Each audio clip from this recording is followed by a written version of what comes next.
కోసం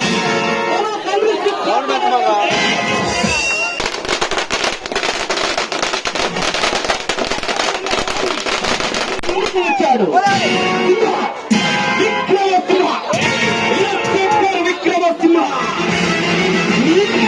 న్యాయం ధర్మం అనే 3 పదాలను కాపాడడానికి నీ ముందుకు వచ్చాడు. అతడే అతడే సింహ విక్రమసింహ.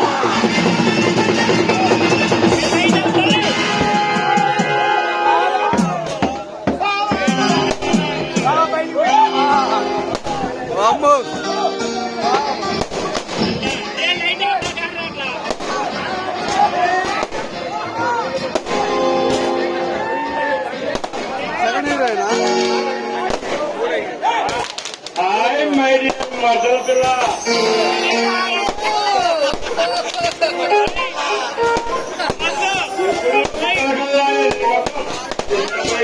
కారణం ఏమిటి?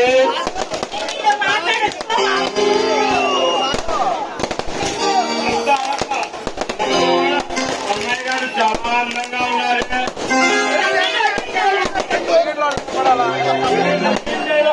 ఇవి రొటీన్ డైలాగులు కాదు,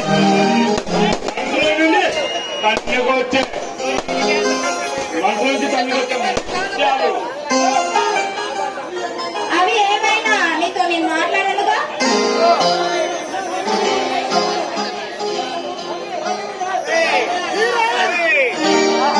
అంత కాని పని నేనేం చేశాను సెలవిస్తారా? అసలు నీకు తాతయ్య నేను గుర్తున్నావా? అదేంటి భవాని, నాకు మీరు కాక ఇంకెవరున్నారో చెప్పు. మీకు నేను, నాకు మీరు తప్ప ఇంకెవరున్నారో చెప్పు. అంత ప్రేమ ఉన్నవాడివి మరి అప్పుడెప్పుడు 9 గంటలకు వచ్చి ఇప్పుడు ఆ ఇంటికి రావడం? అదే సంగతి.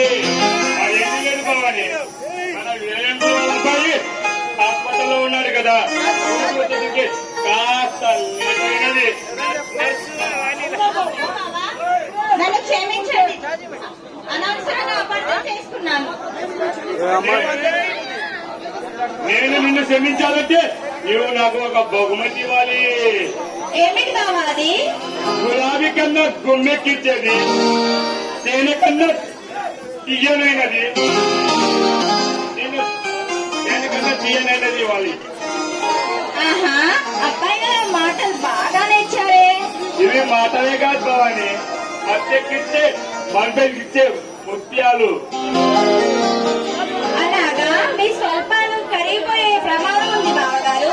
ఇవి కరిగిపోకముందే తేనె కరుగులోని తీయదనాన్ని చూస్తాను. అవి ఏమైనా సరే నా కోసం ఏం తీసుకురాలేదా? 6 అడుగుల అందగాన్ని, 70 కేజీల మగవాన్ని నిన్ను దేవతల చాలరా? మరి నన్ను విడిచి వెళ్ళావుగా? ఎక్కడికి వెళ్లకుండా ఉండాలంటే నీకు కష్టమైనది, నాకు ఇష్టమైనది ఒక బహుమతి ఇవ్వాలి. నో.